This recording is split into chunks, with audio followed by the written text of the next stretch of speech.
Hey everybody, welcome to what's today? Today's Tuesday, and that's day 10 of Sefer Hamitzvot. So we're continuing in the theme of Ahavas Yisrael, of loving your fellow Jew.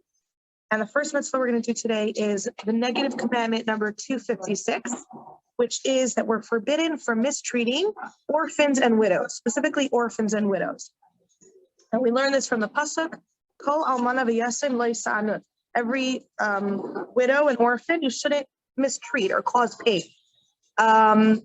harass, give them a difficult time, whatever word resonates with you.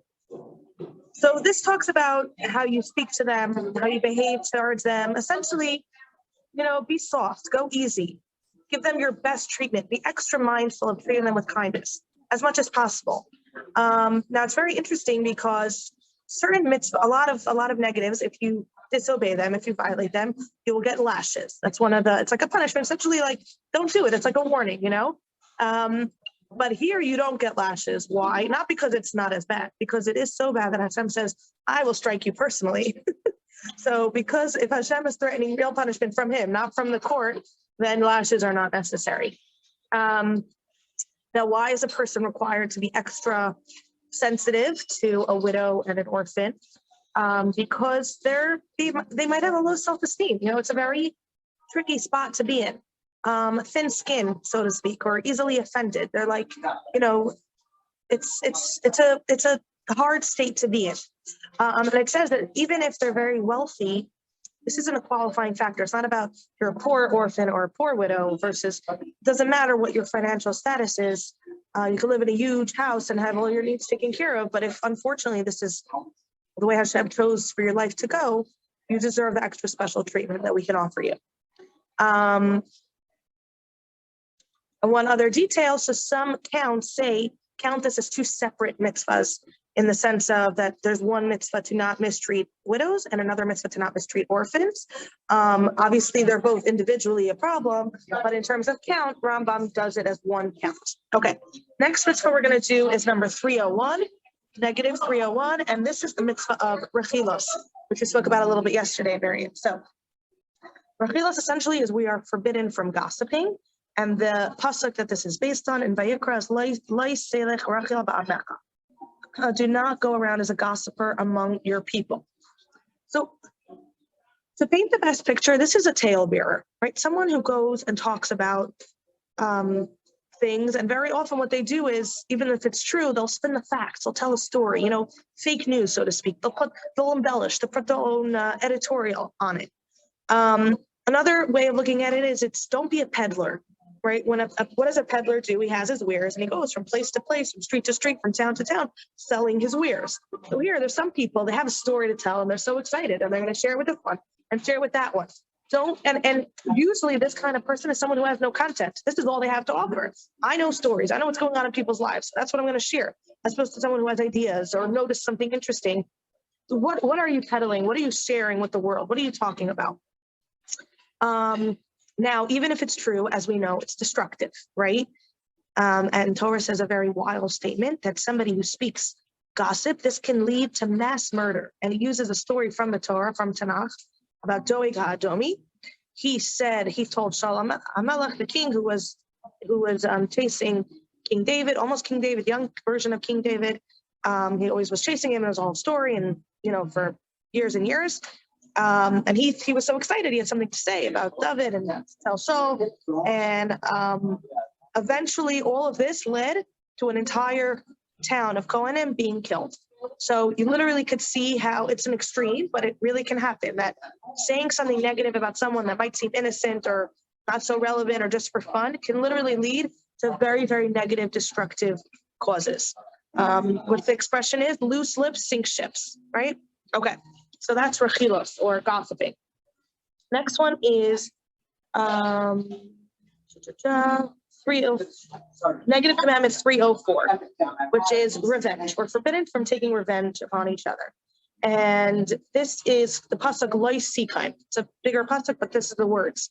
And it's like, okay, what's revenge specifically?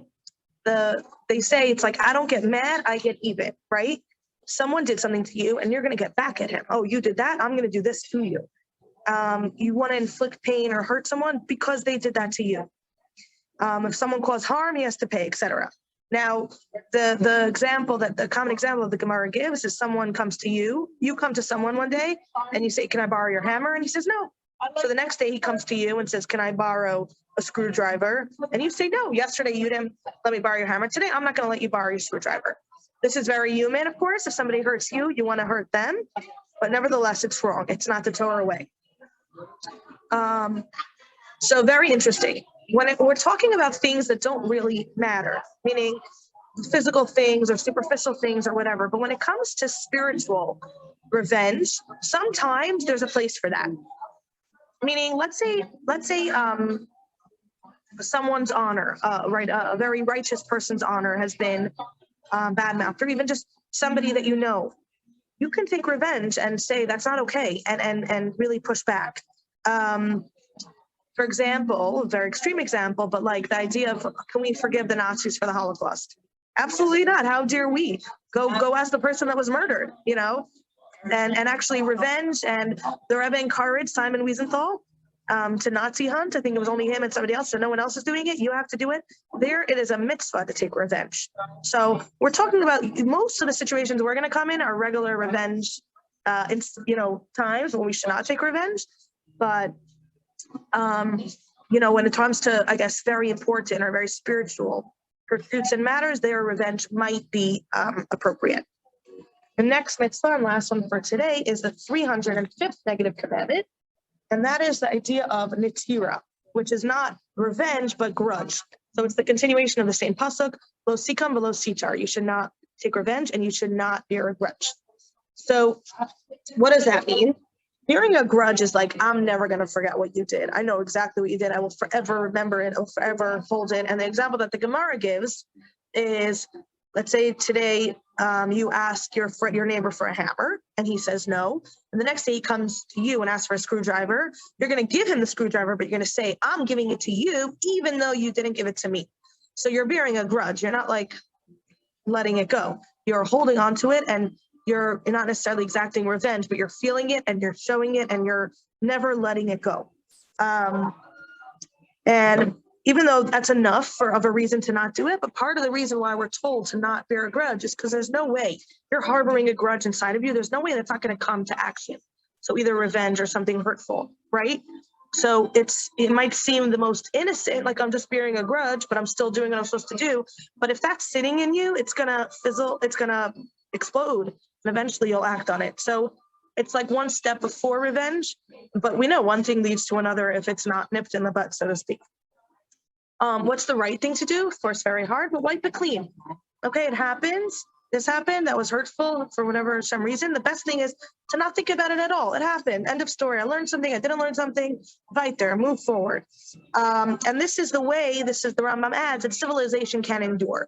If we have a society where there is grudge holding and anger and revenge and there's no way society can last. If we're all walking around mad at each other and eventually doing things, that literally civilization will fall apart. So this is from the Torah, a godly way to live, but also very practical, healthy, wholesome way for society to live.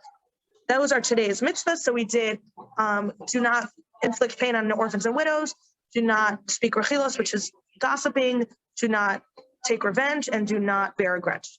Thank you very much. Have a wonderful day.